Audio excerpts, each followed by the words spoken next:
on, Zero. You know I'm always struggling with this thing. Shoot. Well, you guys think this is easy. Well, good evening and welcome to Scarecrow's News Rant. Now, this is that little piece of the show where I pick a few items over the past week that I either found very interesting, very intriguing, or something that just really, really pissed me off. For those of you who are sky watchers, unfortunately you may be disappointed. I don't think this asteroid coming in is actually going to land on Washington, D.C. or London or Tel Aviv. It appears it's actually going to make it past us. But the interesting thing is that on February 15th of 2013, yeah, about a week from now, we got us an asteroid that's about, 35 yards or so in diameter, about 35 yards. So the sucker would kind of fit inside a football field, would not quite cover from goalpost to goalpost, but it's a pretty big hunk of rock. And if this sucker did happen to land on a major city like a Washington or a London or a Tel Aviv, and all those out there who are, wishful thinking, be careful what you wish for. You might actually get it. But if a puppy this size landed on a major city, there is a very good possibility that that city, an entire city, would be destroyed by such an impact. This isn't big enough to bring about the kind of devastation that happened, when the dinosaurs got wiped out. But still, when you think about it, a rock flying past that might take out a whole damn city, that's a pretty good sized hunk of stone. And what you need to be aware of is that this sucker is not just coming inside the orbit of the moon. Now, we've had a few over the last couple of years that have kind of, skimmed in just inside the orbit of the moon. This puppy's only going to miss us by 17,000 miles. Guys, we got communication satellites and weather satellites out there at about twice that distance. So yeah, this rock is coming inside the orbit of some of our satellite network. That's how close this thing's coming. Something to think about. Hope you sleep well tonight. Now, last week I had a bit of a rant about, all the hubbub going on about firearms. It seems everybody's in a panic about firearms because, we've had a couple of high-profile shootings. A couple people went crazy and got a little whacked out. God only knows, maybe they're off their meds or whatever. But we have had a couple of really high-profile shootings. One of which got a lot of press and involved the shooting of a bunch of children. Very sad incident. But, there's some people out there who just have no bloody common sense. I'm going to read a little bit of a story. And normally I don't read directly from the story. Normally I paraphrase, give you my summary and my impression. But this one I got to read. You got to pay attention to this. On January 10th, a 5-year-old girl stood in a bus line with her friends. 5-year-old girl standing in line for school bus. And they're discussing the merits, the pros and cons, of a Princess Bubble Blower compared to a Hello Kitty bubble gun. Yeah, bubble gun, not bubble gum. Bubble gun. You pull the trigger, it blows bubbles, okay? The little girl was extolling the virtues of the Hello Kitty toy and said, "Ooh, I'll shoot you and you shoot me. We'll have a lot of fun. We'll play together."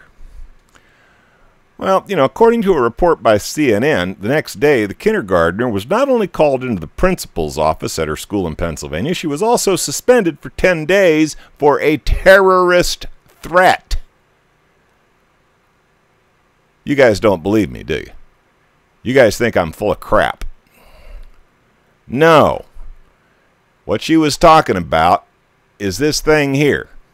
Okay? A little pink battery-powered bubble blower. Okay? You pull the trigger and it blows bubbles. Okay? Now, isn't that an intimidating gadget? I mean, wouldn't that, if somebody pointed that at you, wouldn't you be scared to death? The only person that would be afraid of this is some fat Jewish woman with her hair tied too tight in a bun who happened to get a degree in social work. Okay? That is the only person on the face of this earth that would be intimidated by a little pink bubble blower. But this girl gets suspended for 10 days because she's bragging about how her little bubble blower is better than the other little girl's bubble blower. Who the hell is the adult here?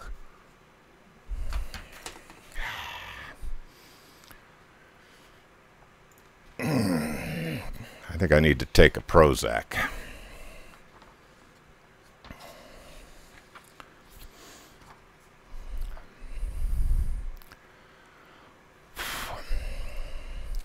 Now that I've had a deep breath.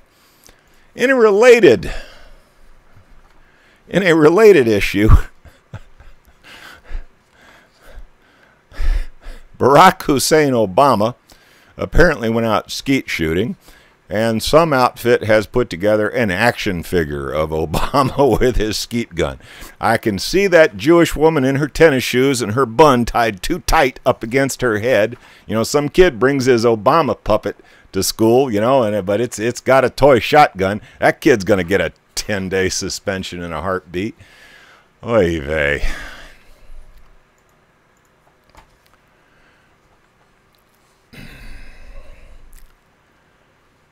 Fellow in the picture here is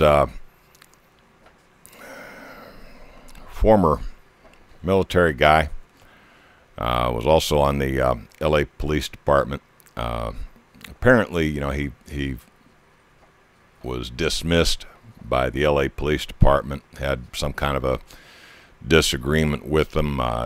He says it was all racially motivated. The guy has published, you know, about a 30-page rambling dissertation of a of a justification for what he did. But bottom line is, he engaged his former co-workers in a gun battle. Apparently shot 3, killed 1. His point of view is he has been mistreated by the L.A. Police Department, and to summarize his dissertation, he indicates that, you know, nothing has changed in the L.A. Police Department since the Rodney King incident. You know, there is, if anything, he says it's worse today than it was then. Now, I'm not sure I can excuse the guy for taking matters into his own hands. I can't put myself in his position. Don't know what he faced. Don't know why he might have gone off. The guy appears to be reasonably sane and rational. I'm not sure if he feels like his shooting of these police officers was justifiable or not. But bottom line is, you know, even police can sometimes go off the reservation and do something stupid. This might be just such a case. Now, one other thing to consider about this is that, you know, the LAPD has been known over the years to be, shall we say, a little vigorous in their enforcement. Now they got this fella Dorner on the run. They're trying to chase him down, and you know, you got to listen to some of this. You know, a man believed to be Dorner attempts to steal a boat from an 81-year-old at Southwestern Yacht Club in Point Lima. Victim says the burly man threatened him with a gun and tied him up. Suspect was allegedly trying to flee to Mexico. While trying to start the boat, a rope became entangled in a propeller, disabling the boat. Interesting. Tuesday, February 7th, 2 LAPD officers en route to reports of a Donner spotting began following him on 15 freeway. At some point, he pulls off the freeway, exits his truck, fires a shouldered weapon at the officer. One officer is grazed. Dorner escapes. Thursday, February 7th, 2 Riverside officers on routine patrol were reportedly ambushed at a red light by a man believed to be Dorner. One officer is killed, one in critical condition. Well, this is sad. About 5:20 in the afternoon, 5:20 in the evening on Thursday, February 7th, 2 shootings in Torrance, both reportedly involving vehicles that just happened to be similar to the one that this fellow Dorner was driving. 2 women were injured in the shootings. They were perfectly innocent. They were out delivering newspapers. They just happened to be driving a vehicle that kind of looked like the one that Dorner was known to be driving. Kind of, frankly, this is like Keystone Cops, and it makes you kind of think, Like the cows have come home to roost. How you doing, Trooper?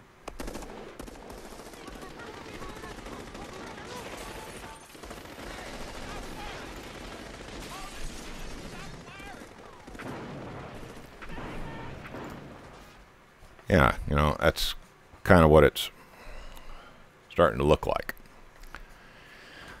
In any case, I hope this guy Dorner makes it in alive. Although the way LAPD works, that fella'd be better off in Mexico. I suspect anybody who's been following the Smart Scarecrow show for any length of time probably has, some idea what I think of, the way our government has been prosecuting its wars of late, particularly its war on terrorism. I mean, we got pimple-faced kids sitting in Connex boxes outside of Las Vegas flying, unmanned vehicles against targets halfway around the world, running Hellfire missiles up people's butt who they never saw, have no idea whether they are guilty of anything or not. Well, after stonewalling for more than a year,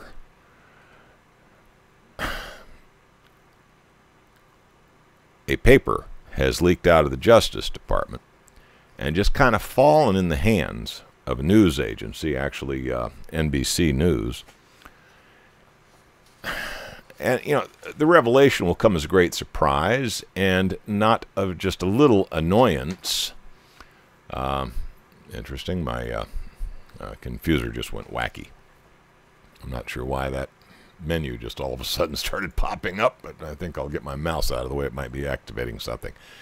This revelation will come as a great surprise and not a little annoyance to U.S. District Judge Colleen McMahon, who heard many hours of oral arguments during which the government predicted gloom and doom if its legal research were subjected to public scrutiny. Basically, the executive branch was arguing, oh, no, this is top secret. We got us a plan, and we know exactly who we're hitting, and when we shoot one of them Hellfire missiles up somebody's butt, you can bet we got good reason. This federal judge reluctantly agreed with the feds, but told them she felt caught in a catch-22 because the feds have created a thicket of laws and precedents that effectively allow the executive branch of our government to proclaim as perfectly lawful certain actions that seem on their face incompatible with our Constitution and laws, while keeping the reasons for their conclusions a secret. Basically, what she's ruling on is President Obama killing Americans and refusing to divulge the legal basis for claiming the right to do so. Now we know that basis. The undated and unsigned 16-page document leaked to NBC refers to itself as a Department of Justice white paper. Its logic is flawed. Its premises are bereft of any appreciation for the values of the Declaration of Independence or the Constitution, and its rationale can be used to justify any breaking of any law by any informed high-level official of the U.S. government. Any high-ranking official of the United States government can just decide one day, you be looking like a terrorist. So bottom line, we have a government that now holds itself above the law. One man, not just the president, one man can be judge, jury, and executioner. And if you think you're entitled to a fair trial, if you think you're entitled to face your accuser, if you think you're entitled to any sort of common decency, guess again.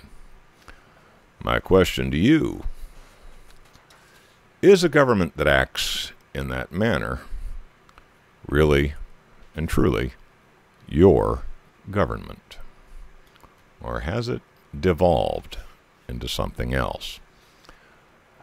Let's see what some of the so-called mainstream media, lamestream media, let's see what they have to say about it. Check this out.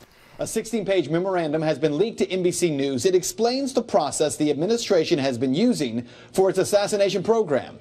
The Justice Department memo concludes that the U.S. government can order the killing of American citizens if they are believed to be senior operational leaders of al-Qaeda or an associated force. And that is the case even if there is no intelligence indicating they are engaged in an active plot to attack the U.S. Confidential Justice Department memo obtained by NBC News reveals that the U.S. government can order the killing of any American citizen believed to be associated with al-Qaeda. So Fox News senior judicial analyst Andrew Napolitano is here. Going to hear a lot of talk about this with the CIA confirmation hearings beginning for the new director-to-be, John Brennan, if he's confirmed. So your take on what we've been hearing about drones and the legality of them. Well, federal judges and ordinary citizens have been seeking the legal research on which the government has relied for its claimed authority that the president can kill Americans overseas if he believes that they are in imminent danger of harming the United States national security. And the government has resisted this in every forum. And in most forums, it has succeeded in persuading federal judges this information can't be revealed because it'll violate national security secrets. Suddenly it shows up in an NBC newsroom earlier this week. It could only have come from a governmental source. So they really have made fools of the federal judges who've spent hours and days and weeks struggling over the laws involved here. The document itself is breathtaking and chilling in the cavalier way in which it suggests that the president, actually it doesn't even say the president, guys. It says any informed high-level U.S. government official can strip an American of his or her constitutional protections and order the killing of that American if the person is overseas, if it's difficult to arrest that person, and that's not if it's likely they're going to harm national security. Not defined, right, who that official would be? No, it's not defined. Imminent is not defined. Danger is not defined. Right. This is the power claimed by kings and tyrants. The power claimed by kings and tyrants. Did you consent to a government that can just kill whomever it wishes? How about one that plays tricks on federal judges? How long will it be before presidential killings come home?